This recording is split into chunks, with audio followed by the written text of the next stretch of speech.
نحمده ونصلي على رسوله الكريم محمد وعلى آله وصحبه أجمعين أما بعد جب چمن میں لہو کی ضرورت پڑی سب سے پہلے ہماری ہی گردن کٹی پھر بھی کہتے ہیں ہم سے اہل چمن یہ چمن ہے ہمارا تمہارا نہیں بات پھولوں کی ہوتی تو سہ لیتے ہم اب تو کانٹوں پہ بھی حق ہمارا نہیں محترم علماء کرام اور ہندوستان کے غیور مسلمانوں جب سرزمین ہند پر انگریزوں کے غلاظت شائع ہوئے باسط زمانے ہند پر ظلم و ستم کے پہاڑ توڑے جانے لگے جب ہندوستانیوں کا خون پانی سے افزا ہونے لگا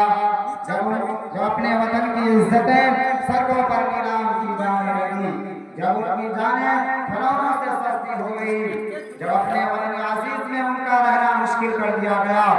جب انگریزوں کا خونی فریق ہندوستانیوں کو اپنے پنجہ غلامی میں جکڑنے لگا تب ایسے نازک حالات اور ہولناک ماحول میں جبکہ منہ کھولنا قیامت سے کم نہیں تھا اپنی زبان کھولنا گویا موت کو دعوت دینا تھا وقت کے سب سے بڑے عالم دین امیر المحدثین حضرت شاہ عبدالعزیز محدث دہلوی رحمۃ اللہ علیہ نے انگریزوں کے خلاف جہاد کا فتویٰ دیا تھا آپ نے اعلان کیا تھا انگریزوں کے فوج میں بھرتی ہونا حرام ہے یہ ملک کا دارالحرب ہو چکا ہے ایسے وقت میں انگریزوں سے جہاد فرض ہو چکا ہے محترم حضرات آپ کا فتویٰ کیا تھا کہ انگریزوں کے خلاف طوفان بلاخیز جس میں کاشمہ فاقیت خش و خاشات کی طرح اڑتا چلا جا رہا تھا انگریزوں کے خلاف کھلم کھلا جنگ شروع ہو گئی مسلمان میدان جہاد میں بے خوف و خطر ٹوٹ پڑے اور انگریزوں سے دو بدو آمنے سامنے کی ایسی ٹکر لی کہ ان کے چھکے چھوٹ گئے ناچار انگریزوں کو قدم پیچھے ہٹانا پڑا اور اس فتوے کے بعد پورے ہندوستان میں انگریزوں کے خلاف عام نفرت پھیل گئی اور ہر ہندوستانی کے سینے میں جذبہ آزادی مچلنے لگا 1857 عیسوی کی جنگ آزادی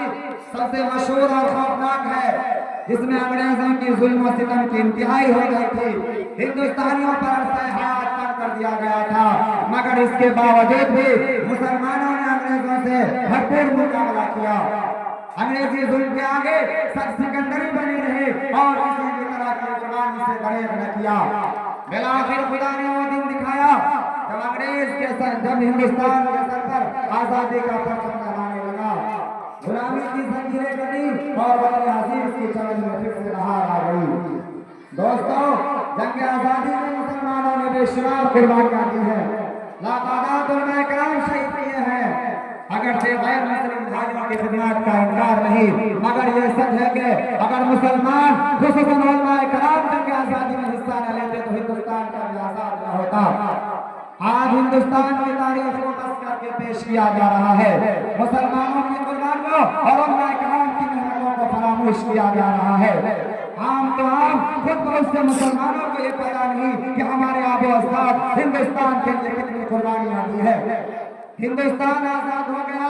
اور آزاد ہوئے تقریباً 77 سال ہو گئے لیکن مسلمانوں کو ان کا جائز حق نہیں دیا جا رہا ہے مسلمان جس پریشانی میں پہلے تھے آج بھی اسی پریشانی میں ہے بلکہ دن بہ دن اس میں اضافہ ہی ہو رہا ہے مسلمانوں کو یہ کہنا دیا جا رہا ہے تمہارا آزادی میں کوئی حصہ نہیں لہذا ضرورت تو اس بات کی ہے کہ مسلمان خود آگے بڑھے اور تاریخ کے جھٹلانے والوں کو سچ کا آئینہ دکھائے اور ہم اپنے محسن مسلمانوں اور کرام کی محنتوں اور قربانیوں کو دنیا کے سامنے پیش کرتے بتلاتے رہیں کہ اٹھائے کچھ وقت لالا نے کچھ نرگس نے کچھ گل نے کہ اٹھائے کچھ وقت لالا نے کچھ نرگس نے کچھ گل نے چمن میں ہر طرف بکھری ہوئی ہے راستہ میں بھی پہلے یہ طے کرو کہ وفادار کون ہے